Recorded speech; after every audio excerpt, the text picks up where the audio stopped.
Olá, amigos. O nosso bom dia e os nossos votos de que o dia seja muito bom para todos nós.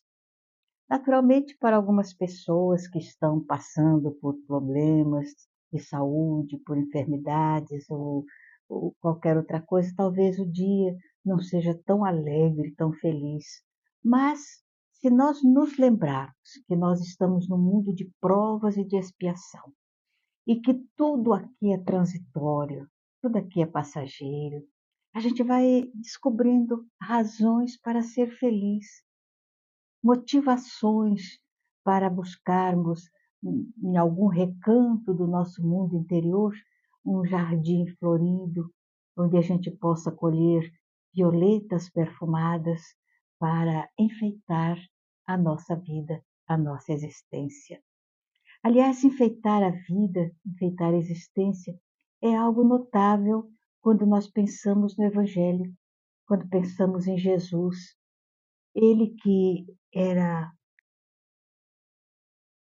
o governador do nosso planeta, o idealizador de tudo que nos cerca aqui neste planeta, ele não teve dúvida nenhuma de deixar as estrelas para vir ter conosco durante 33 anos, convivendo com o ser humano, conhecendo o coração do ser humano, sabendo de antemão o que nós faríamos com ele.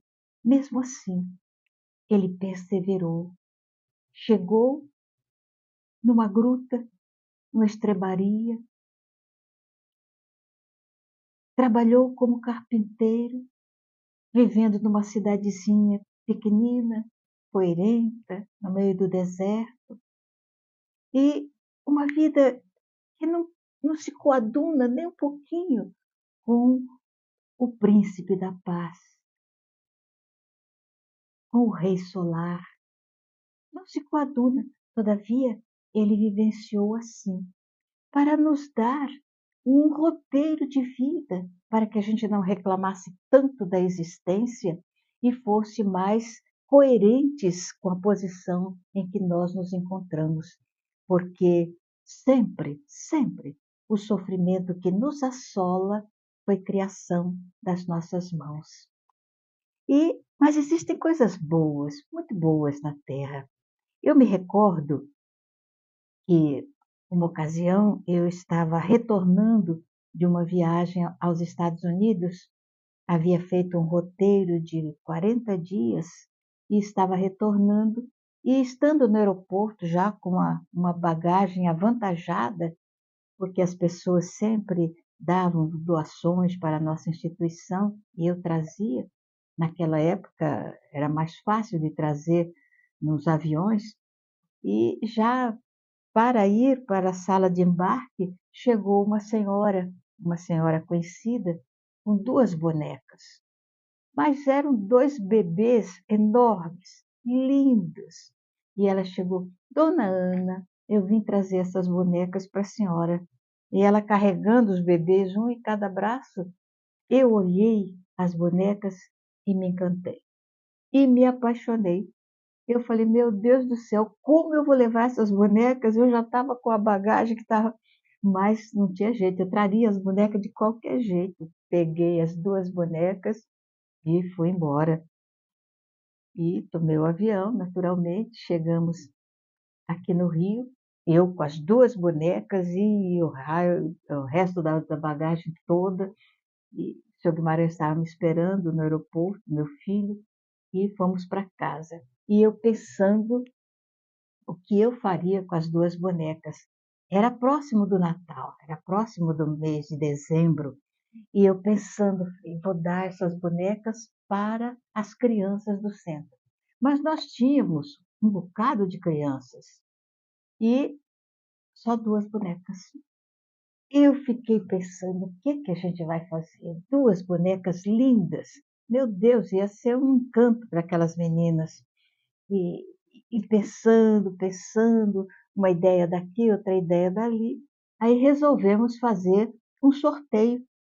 Eu colocaria o nome das meninas todas em um recipiente e a gente sortearia ali. Quem tivesse a sorte de ser retirado do recipiente, ganharia as bonecas. E no dia, as bonecas estavam ali e nós estávamos com 23 meninas que mediavam entre adolescentes de 14, 15 anos até menininhas de 5 anos. Elas estavam ali e todas olhando a boneca, todas apaixonadas pelas bonecas. E eu, preocupada, falei, meu Jesus, será que eu tomei a decisão correta e tal? E tinha as meninas que trabalhavam com as crianças, e entre elas estava minha sobrinha, a Cristina, que também trabalhava com as crianças na escola de educação espírita para crianças. E colocamos as meninas assim, as meninas maiores estavam de pé e as pequeninas estavam agachadas. E, e a turma das monitoras estava atrás de mim.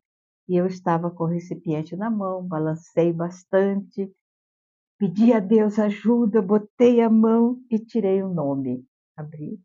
Era uma das adolescentes. A menina chorava e ria, na maior felicidade. Ela veio. Eu falei, agora você escolhe uma das bonecas. Ela pegou a boneca e abraçou. E numa felicidade que não tinha mais tamanho. E a gente também. Mas, olhando a decepção do rosto das outras crianças, era muito triste de ver. Muito triste. Mas tinha mais uma boneca. Então, sacudimos bastante o recipiente, colocamos a mão e tiramos um papelzinho e abrimos. Quando eu ia dizer o nome, a minha sobrinha que estava atrás de mim falou assim: Ah, tia, não. E eu então falei em branco e enrolei o papelzinho e botei dentro do recipiente. Não sabia por que ela tinha dito aquilo, mas aí peguei o outro papelzinho, abri e saiu o nome, Diana. E ela falou assim: Isso, tia. Aí eu disse: Diana. Quando eu disse Diana, tinha uma coisinha linda ajoelhada no chão. Ela estava olhando para o recipiente na minha mão e estava com a boca aberta.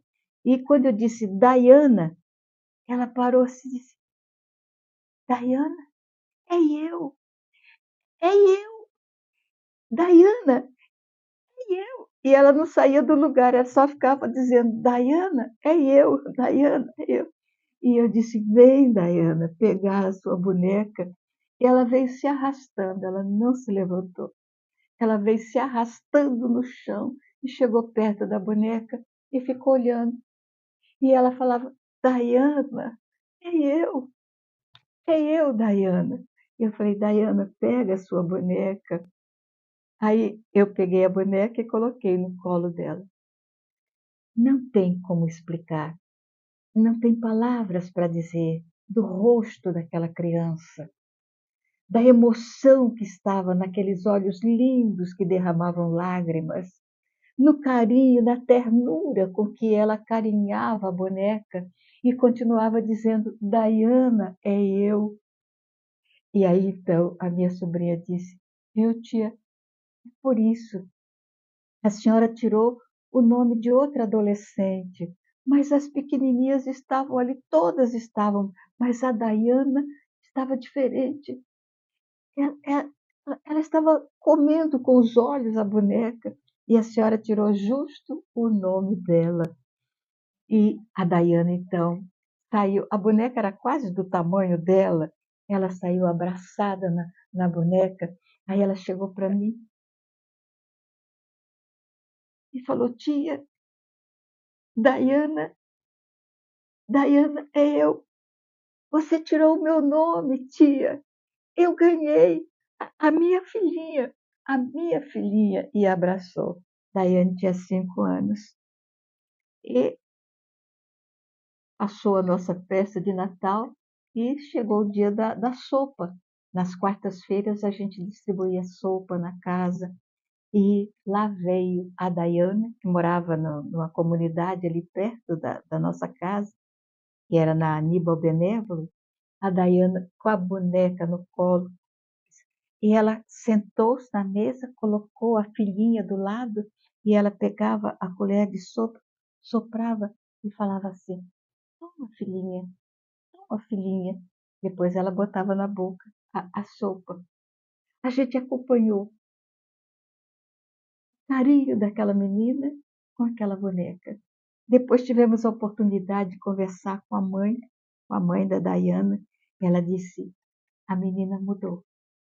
Ela era uma menina muito levada, muito danada. Mas depois que se tornou mãe, mãe daquela boneca linda, ela mudou o comportamento. Ela vai deitar, primeiro ela ajeita a bonequinha no berço que ela mesma arrumou e, e ela está muito feliz. E eu também. E eu também fiquei feliz. Aí resolvemos fazer um outro trabalho para o dia 1º do ano. Como tenho muitos amigos numa porção de lugares, eu comecei a ligar para meus amigos. Quero uma boneca. Ou quero um bichinho de pelúcia. Vocês vão mandar para mim para o final do ano, para o dia 31. E eu comecei a receber bonecas, bichinhos de pelúcia, uma quantidade. E nós fizemos, então, uma festa para as nossas crianças e colocamos as bonecas, os bichinhos de pelúcia e aí cada um pegava aquilo que mais gostasse. Não era mais sorteio, mas a Diana não queria nada. Ela só queria a filhinha que ela havia ganho. A vida é um hino de esperança, como dizia o Sr. Guimarães, e a casa espírita nos dá tantas alegrias.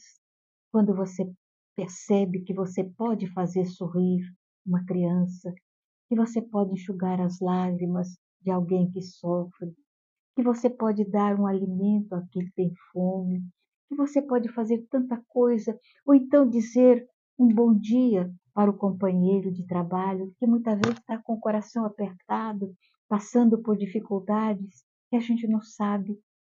Então, uma ocasião, a dona Benedita, a nossa mentora espiritual, nos disse: você já prestou atenção nos companheiros da casa? Eu tinha pensado nisso. Eu disse a ela: não. Ela falou assim: é o seu dever.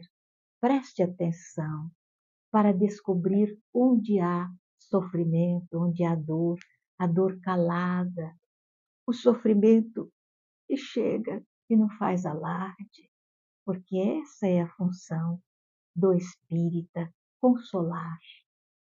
E eu comecei a fazer isso e descobri que quem tem olhos de ver enxerga tanta coisa.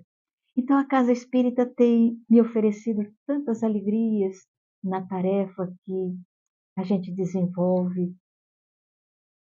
Ah, nossa, meu Jesus, comecei a frequentar a Casa Espírita com 9 anos, então já está bem um tempo bem largo.